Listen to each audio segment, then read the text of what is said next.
I'm going to teach you how to play Arcane Mage in Season 4 of Dragonflight for patch 10.2.6, 10.2.7 and beyond. It is going to be as beginner-friendly as Arcane Mage can be in a digestible manner. Starting off with the stat priority for Arcane Mage, we of course are going to want Intellect and a higher eye level over everything else. As long as you can get this, you are going to be doing well. If you would like to look a little bit more into the secondary stats, this is the overall recommendation I would say to do. Mastery is quite useful for us as Arcane Mages, and the rest of the stats generally are kind of interchangeable because of how the rotation plays. I do like to get a little bit more haste over versatility. Crit, of course, just doing more damage.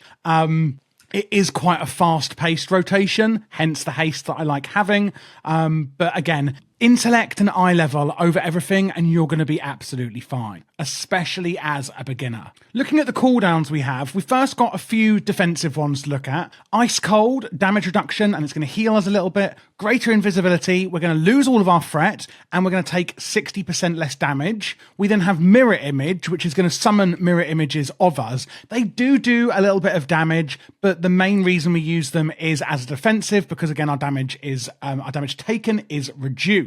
Lastly, Time Warp. This is the Mage's equivalent of Bloodlust or Heroism, depending if you're Horde or Alliance, increasing our allies' haste by 30% for 40 seconds. Now, the interesting thing with Time Warp is you can actually use it again straight after for yourself, and these two buffs stack. So when you do use it, you'll notice that it's actually off cooldown immediately, even though you've got the debuff for it. So if you're wondering what's happening there, it's actually, again, because you can use it a second time for yourself, and these two buffs do stack. So you should be actually pressing it twice. A few more then, and these ones actually relate to the core rotation that we're going to be going into a lot deeper very shortly. Evocation, increasing mana regen by 1500% and increasing your intellect. Crazy, I know. Arcane Surge, spending then all of our mana to do absolutely insane damage and increase how much damage we do. Then it's Radiant Spark, again increasing the damage our target takes, and Touch of the Magi, accumulating damage done, and then exploding that damage onto the target. We do, of course, have some utility spells. The reason that I'm not really going through a lot of the talents in this video, or utility spells and things like that, is because the Arcane Mage rotation is so in-depth. It's one of the most complex and complicated and difficult specs to play in Season 4. So I really want to try and keep this video as simple as can be for those beginners watching. However, with that being said, we do have some fun things. We have Prismatic Barrier, shielding you with an arcane force, absorbing some damage, etc., and reducing magic damage taken. You may be aware of Arcane Intellect, increasing the target's intellect by 5% for an hour. This you just put up on the targets or on your party and raid, and that's it. And we've also got Alter Time, altering the fabric of time, returning you to a previous location, and health when cast a second time. And of course, we've got things like Conjure Refreshment, we've got portals we can use.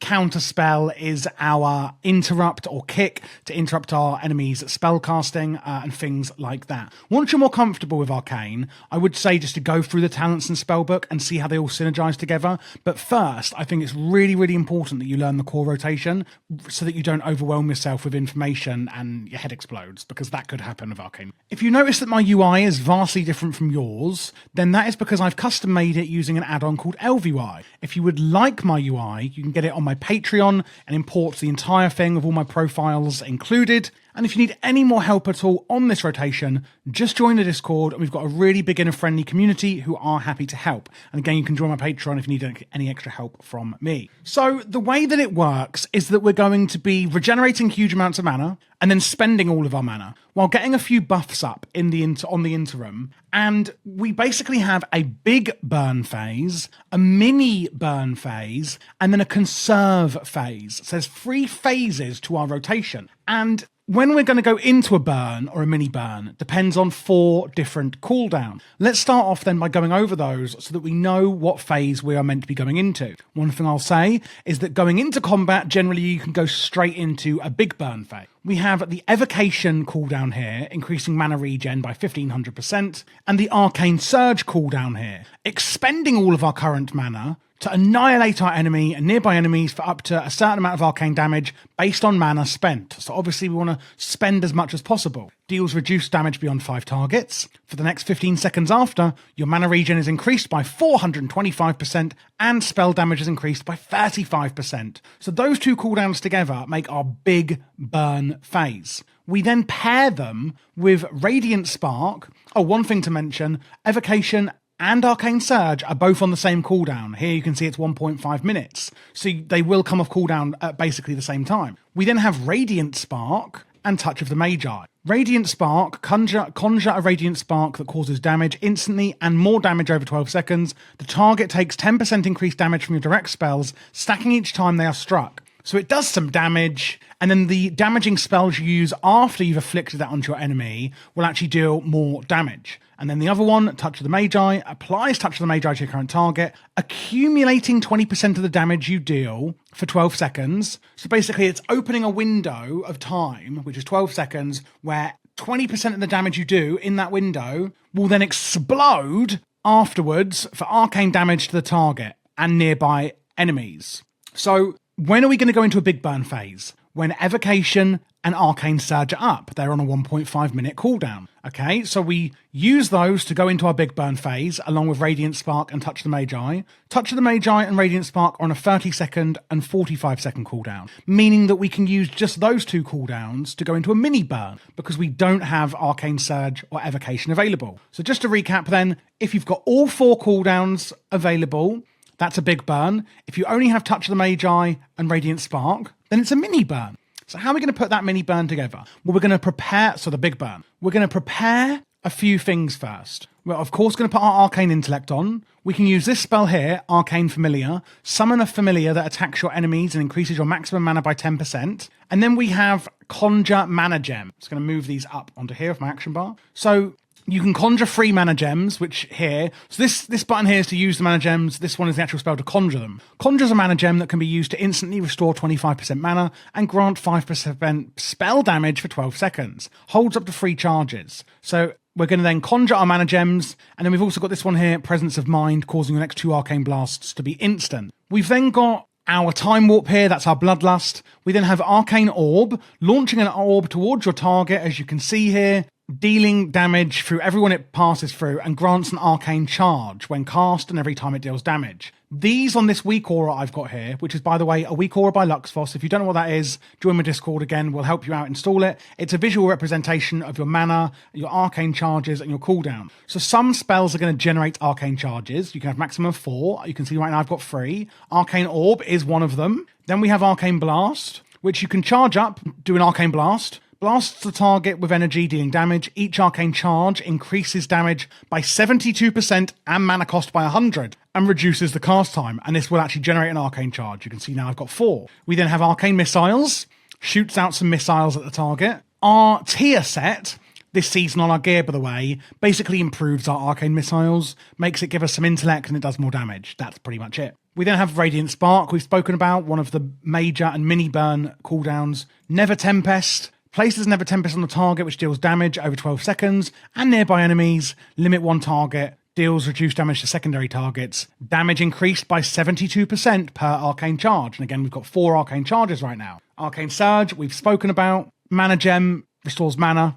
And then Arcane Barrage, launches a bolt of arcane energy at the target, causing damage. For each arcane charge, again, dealing 30% additional damage. And this is actually going to consume your 4 arcane charges. So now that we know what everything does, and we've discussed the cooldowns we're going to be using for the major and mini burn, let's actually look at first the major burn in whole, then the mini burn, and then we'll go completely onto the conserve phase. So the first thing we're going to do is cast Evocation. And this is increasing mana regeneration by 1500% for 2.4 seconds. And if you're wondering, well, hang on a minute, we're already at maximum mana, so why are we going to do that? You can see here on my weak aura, I've got a buff, and it's ticking down to 0, and it's for 30 seconds. So this is called Siphon Storm, and basically when you use your Evocation, you get this Siphon Storm buff, and it increases your intellect by 14%.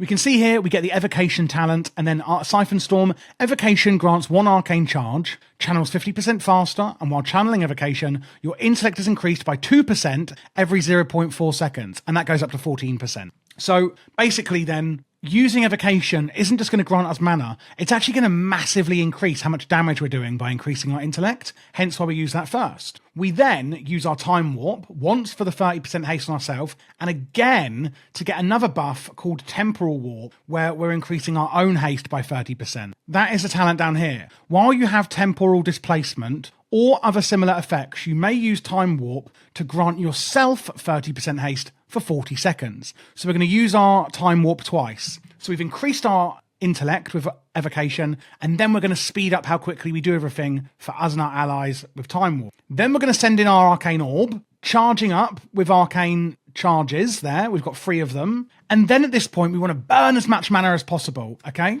And specifically, we're going to do this until we have 17 seconds left on the buff we get from Evocation. So remember this one, Siphon Storm. We're gonna burn all of our mana until there's 17 seconds left on that. So I'm actually going to show you it in practice. Get our Evocation up. We've got 30 seconds left. Send in our Arcane Orb, and then we can use Arcane Blast. Basically, and you can see our mana is draining quite fast. And then, our Arcane Missiles have proc. This is something called Clear Casting. It's a passive we have here. For each 1250 mana you spend, you've got a 1% chance to gain Clear Casting, making your next Arcane Missiles or Arcane Explosion free. Whenever we get that proc, we can then use our Arcane Missiles at this point. So again, using Evocation, then our Time Warp, and we're going to get that buff up for 30 seconds. Obviously, it's not here now. Then use our Arcane Orb to generate Arcane Charges. Then we're going to burn through as much mana as we can with Arcane Blast and Arcane Missiles when it procs that, until we have 17 seconds left on the Siphon Storm buff. Once we hit the 17-second mark, we're then going to use our Radiant Spark.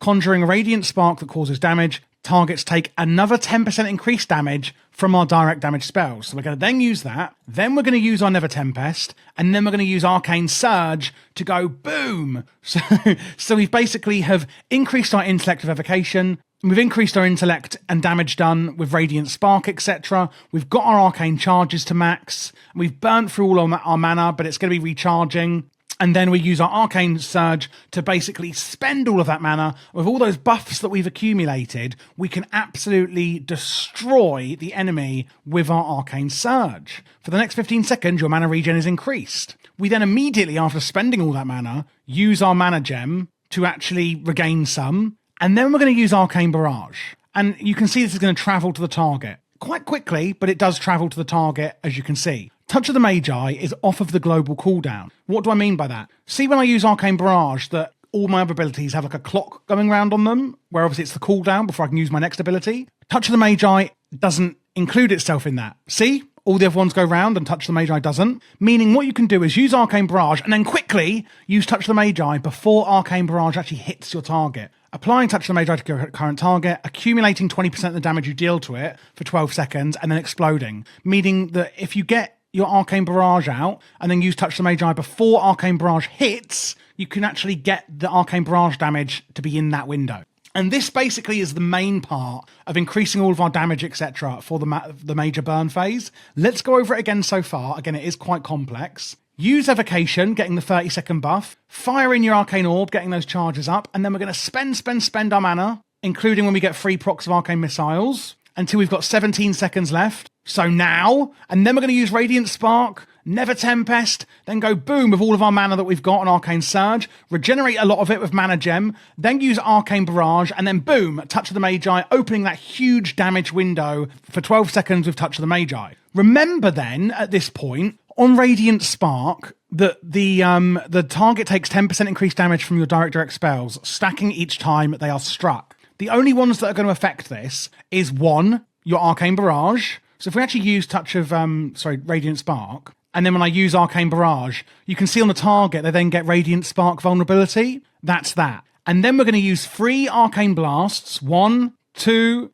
and 3, and then you can see it drops off. That's from Radiant Spark. So again, basically every time you do damage to the target, you're going to do more and more damage to the target up to 4 times. The first stack is going to be from Arcane Barrage, and then we use Arcane Blast 3 times. So we're doing, again, more and more damage to them in that burn. And apart from that, we're just, again, going to use Arcane Missiles when we get free ones. And that is the end of the major burn. I'm going to go through the whole major burn all together now to explain again how it works. Evocation to get that 30-second buff up. Use your Time Warp, and then get your Arcane Orb in to get your charges up. Using Arcane Blast, only 3 missiles until this buff goes to 17 seconds. And here we go. Then we're going to use our Radiant Spark. Then our Never Tempest, using up all our mana with Arcane Surge, regenerating it with Mana Gem, I haven't got any because I forgot to make any, and then using Arcane Barrage and Touch of the Magi, and then using Arcane Barrage and Arcane Blast and Arcane Missiles to do damage in the remainder that we've got all of those buffs up.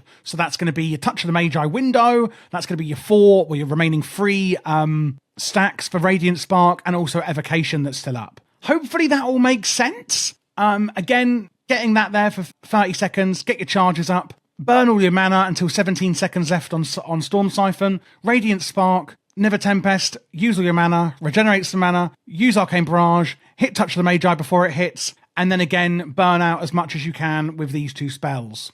And that is the major burn. The mini burn then is basically the same thing, apart from you can't use Evocation and you can't use Arcane Surge, but we can use Radiant Spark and Touch of the Magi. So again, you can get your Arcane Orb out. You're not going to have the Evocation buff, so we can kind of skip the burn phase on here. We're not going to be getting any of our mana back, so we can just use Never Tempest, Arcane Barrage, and then Touch of the Magi, and then just burn it out for the stacks on Radiant Spark, etc.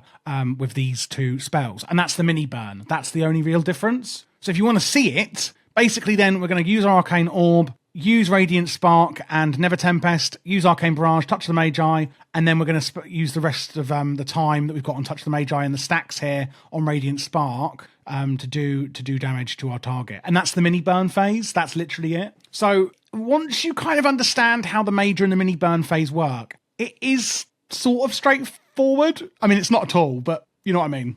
Once you can get that rotation down, it is so incredibly fun with those huge burn phases. It really, really is. And obviously, once you're out of mana gems, you can conjure some more like I am now. So apart from that, we have the Conserve phase. One spell that we can use, this is our Conserve phase on the bottom here. We can use Shifting Power here, reducing cooldowns of our abilities. So we can use that and it's going to help reduce some cooldowns. We can then use our Arcane Orb. We can use our Arcane Blast. And, you know, get our charges up and then use our Arcane Missiles when it procs. We can use our Never Tempest to get that dot up on the target and increase damage, depending on how many Arcane charges we've got. We've got 4. And then Arcane Barrage uses up your Arcane charges. And then again, we can use Arcane Blasts to get our charges back up and then use Arcane Barrage to spend them. So that's the Conserve phase. Use your big orb, use your Arcane Blast to generate charges, get the Never Tempest up, Arcane Barrage spends the charges, Arcane Blast generates the charges, and then once you're at 4, you spend them. And then Arcane Missiles on any ones that proc from clear casting. And that's it for the Conserve phase. And that is pretty much it, guys. That is how you play Arcane Mage. Mythic Plus and Raid, use the same talent build that I've got for you here. Usually I do advise that you use a different one and different builds and different rotations for each one. A lot of these abilities do actually cleave and will hit multiple targets. Therefore, it is appropriate to use this in Raiding and Mythic Plus, especially as a beginner, because it is incredibly overwhelming, the spec as it is. A few other talents and things I do need to make you aware of, however, is that when you use your Radiant Spark, the vulnerability that the enemies get, that will actually transfigure over to other enemies for less of the damage dealt, so that's AoE on there as well. Arcane Blast has the 10% chance to generate an additional Arcane Charge. If you were to gain an Arcane Charge while at maximum charges, instead gain 10% Arcane Damage. There's another buff you're going to be getting there, but it's again wrapped into the rotation already. And when you do have clear casting, be aware that you can actually use your Arcane Missiles while on the move. And Evocation can also be channeled while moving. So you have got some mobility there in your ramp up and in your rotation, even though it's a big thing. If you're thinking, oh my gosh, I can't get around, with all that going on, there are a few abilities then you can actually use while moving. And then one other thing I want to make you, or 2 other things actually. One is Arcane Tempo. Consuming those charges increases your haste by 2% and it stacks up to 5 times. And over here, Never Precision. Consuming clear casting on your Arcane Missiles increases the damage of your next 2 Arcane Blasts by 20%. So when you do get that free Arcane Missiles, do make sure you use it, because that's also going to increase the damage on your next 2 Arcane Blasts. Hopefully I've explained that in a way that is easy to understand. Again, it's a really difficult spec to get to grips with, but it is incredibly fun once you do so. If you do need any help at all, join the Discord. I'm in there quite a lot, helping people, etc., of any questions they may have, and so are the amazing community that we fostered in there that are really, really beginner friendly. And again, you can join my Patreon with a link down below to support the channel, get my UI, and also get any keybind spreadsheets and things like that I've made. I've got extra guides and things like that in there that may be useful for you as well. If you are looking for other mage or other class specializations for Season 4, check out this playlist here. It's got all of the PvE Season 4 specs in that I've done guides for, which is all of them. And I also have done dungeon and PvP guides on my channel for Season 4 as well. I've been working very, very hard in Season 4. So if you would like to check those out, feel free, and please do subscribe. And let me know your comments down below. Are you new to Arcane Mage? Do you love it? Let me know how it's been going on for you. And good luck!